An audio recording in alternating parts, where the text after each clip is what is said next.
Vibrant સમિટને લઈને બેઠક યોજાઈ તો આ સાથે જ બેઠકનું જે આયોજન કરાયું છે વડાપ્રધાનના કાર્યક્રમને લઈને પણ સમીક્ષા કરાઈ છે। બેઠકમાં સાંસદ ધારાસભ્યો પણ હાજર રહ્યા।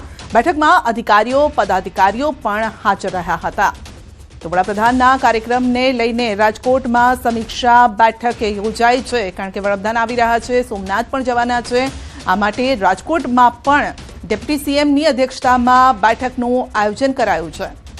તો કઈ રીતે આખી કાર્યક્રમની રૂપરેખા રહેશે, કયા રૂટ પરથી તેઓ પસાર થવાના છે, કયા કયા કાર્યક્રમ છે, કાર્યક્રમમાં કઈ રીતે વ્યવસ્થાઓ ગોઠવવાની છે, આ તમામ બાબતને લઈને આયોજન કરાયું છે અને આ મીટિંગમાં તે અંગે ચર્ચા કરવામાં આવી। જીતુ વાઘાણી ઉપસ્થિત રહ્યા, હર્ષ સંઘવી ઉપસ્થિત રહ્યા અને જે પણ રાજકોટમાં હોદ્દેદારો છે, અધિકારીઓ છે તે લોકો સાથે આ અંગે ચર્ચા કરાઈ છે।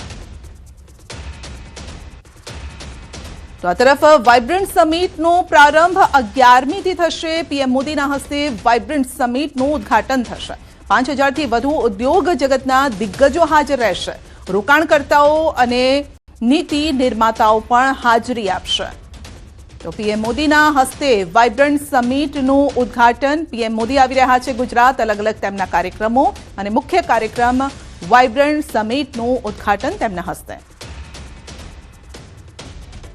11મી તારીખે વાઇબ્રન્ટ ગુજરાત રિજનલ સમિટનું જે ઇનોગ્રેશન સેશન છે તેમાં દેશના લોકપ્રિય પ્રધાનમંત્રી આદરણીય શ્રી નરેન્દ્રભાઈ મોદીજી આ કાર્યક્રમની શરૂઆત કરાવશે અને વાઇબ્રન્ટ ગુજરાત રિજનલ સમિટ રાજકોટમાં આયોજન થવાથી રાજકોટ અને કચ્છની અંદર હજી બી ખૂબ મોટા પાયે ઇન્વેસ્ટમેન્ટ આ વાઇબ્રન્ટ ગુજરાત દરમિયાન અને આવનારા દિવસોમાં આવશે।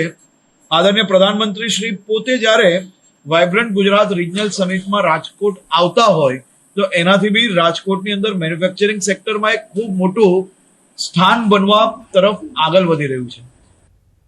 નવી બનેલી 9 મનપા અંગે મહત્વનો નિર્ણય। નોન ટીપી વિસ્તારમાં 40% કપાતનો નિર્ણય હાલ સ્થગિત। રાજ્ય સરકારે લીધો મહત્વનો નિર્ણય। 40% લેન્ડ કન્ટ્રીબ્યુશન હવે 1 એપ્રિલ 2027થી લાગુ થશે। બિલ્ડરોની રજૂઆત બાદ 1.5 વર્ષ માટે અમલ મુલતવી રખાયો છે।